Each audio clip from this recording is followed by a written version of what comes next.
This is the story of the Tailor of Gloucester, as written by Beatrix Potter back in 1901. In the time of swords and periwigs and full-skirted coats, when gentlemen wore ruffles and gold-laced waistcoats, there lived a tailor in Gloucester. He sat in the window of a little shop in Westgate Street, cross-legged on a table, from morning till dark. All day long, while the light lasted, he sewed and snipped, but although he sewed fine silk for his neighbors, he himself was very, very poor, a little old man in spectacles, with a pinched face, old crooked fingers, and a suit of threadbare clothes. One bitter cold day near Christmas time, the tailor began to make a coat of cherry-colored corded silk embroidered with pansies and roses, and a cream-colored satin waistcoat trimmed with gauze and green worsted chenille for the mayor of Gloucester. The tailor worked, and he talked to himself. He measured the silk and turned it round and round, and trimmed it into shape with his shears. The table was littered with cherry-colored snippets. When the snowflakes came down against the small leaded window panes and shut out the light, the tailor had done his day's work. All the silk and satin lay cut out upon the table. There were 12 pieces for the coat and 4 pieces for the waistcoat, and there were pocket flaps and cuffs and buttons all in order. For the lining of the coat there was fine yellow taffeta, and for the buttonholes of the waistcoat there was cherry-colored twist, and everything was ready to sew together in the morning, all measured and sufficient, except that there was wanting just one single skein of cherry-colored twisted silk. The tailor came out of his shop at dark, for he did not sleep there at nights. He fastened the window and locked the door and took away the key. No one lived there at night but little brown mice, and they run in and out without any keys. In all the old houses in Gloucester, there are little mouse staircases and secret trap doors, and the mice run from house to house through those long, narrow passages. They can run all over the town without going into the streets. But the tailor came out of his shop and shuffled home through the snow. He lived quite nearby in College Court, and although it was not a big house, the tailor was so poor he only rented the kitchen. He lived alone with his cat. It was called Simpkin. Now all day long, while the tailor was out at work, Simpkin kept house by himself, and he also was fond of the mice. "Mwah," said the cat when the tailor opened the door. "Mwah." The tailor replied, "Simpkin, we shall make our fortune, but I'm worn to a raveling. Take this 4-penny piece, and Simpkin, buy a penny's worth of bread, a penny's worth of milk, and a penny's worth of sausages. And with your last penny, buy me 1 penny of cherry-colored silk. But do not lose the last penny of the 4pence, Simpkin, or I am undone and worn to the thread paper, for I have no more twist." Then Simpkin said "Maw," and went out into the dark. The tailor was very tired and beginning to be ill. He sat down by the hearth and talked to himself about that wonderful coat. "I shall make my fortune. The mayor of Gloucester is to be married on Christmas Day in the morning, and he hath ordered a coat and an embroidered waistcoat to be lined with yellow taffeta." Suddenly interrupting him, from the dresser on the other side of the kitchen came a number of little noises. Tip-tap, tip-tap, tip-tap. The tailor crossed the kitchen and stood quite still beside the dresser, listening and peering through his spectacles. And again, from under a teacup, came those funny little noises. Tip-tap, tip-tap, tip-tap. "This is very peculiar," said the Tailor of Gloucester, and he lifted up the teacup, which was upside down. Out stepped a little, live lady mouse, and made a curtsy to the tailor. Then she hopped away down the dresser and under the wainscot. The tailor sat down again by the fire, warming his poor cold hands and mumbling to himself. The waistcoat is cut out from peach-colored satin, tambour stitch, and rosebuds in beautiful floss silk. Was I wise to entrust my last fourpence to Simpkin? 1 buttonholes of cherry-colored twist? But all at once, from the dresser, there came other little noises. Tip-tap, tip-tap, tip-tap. "This is passing extraordinary," said the Tailor of Gloucester, and turned over the teacup, which was upside down. Out stepped a little gentleman mouse, and made a bow to the tailor. And then, from over the dresser, came a chorus of little tappings, all sounding together and answering one another like watch beetles in an old worm-eaten window shutter. Tip-tap, tip-tap, tip-tap.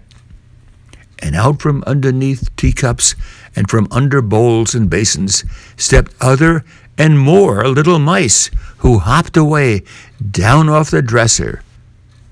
The tailor sat down close over the fire, lamenting 21 buttonholes of cherry-colored silk, to be finished by noon on Saturday, and this is Tuesday evening. Was it right to let loose those mice? Undoubtedly the property of Simpkin. Alack, I am undone, for I have no more twist. The little mice came out again and listened to the tailor. They took notice of the pattern of that wonderful coat. They whispered to one another about the taffeta lining. And then, all at once, they all ran away together down the passage behind the paneling, sneaking and calling to one another. Simpkin came back with the pipkin of milk. Simpkin opened the door and bounced in with an angry growl, like a cat that's vexed, for he hated the snow, and there was snow in his ears and snow in his collar at the back of his neck. He put down the loaf and the sausages upon the dresser. "Simpkin," said the tailor, "where's my twist?" But Simpkin sat down and looked suspiciously at the teacups. He wanted his supper of little fat mouse. "Simpkin, where is my twist?" said the tailor. But Simpkin hid a little parcel privately in the teapot, and spit and growled at the tailor. And if Simpkin had been able to talk, he would have asked, "Where is my mouse?" and sadly went to bed.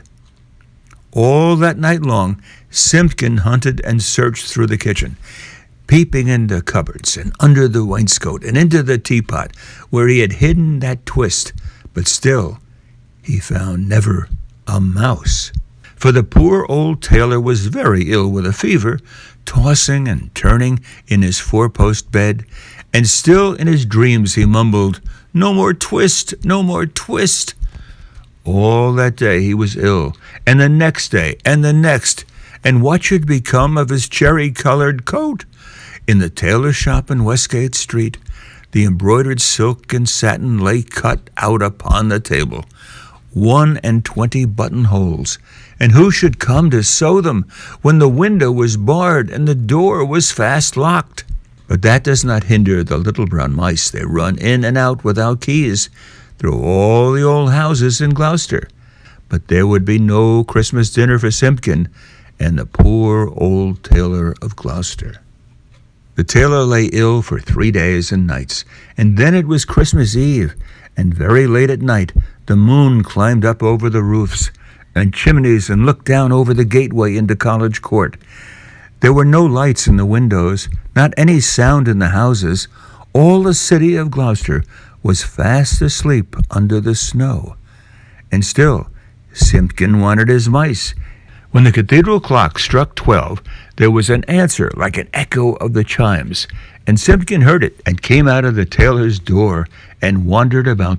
From the tailor shop in Westgate came a glow of light, and when Simpkin crept up to peek in the window, it was full of candles.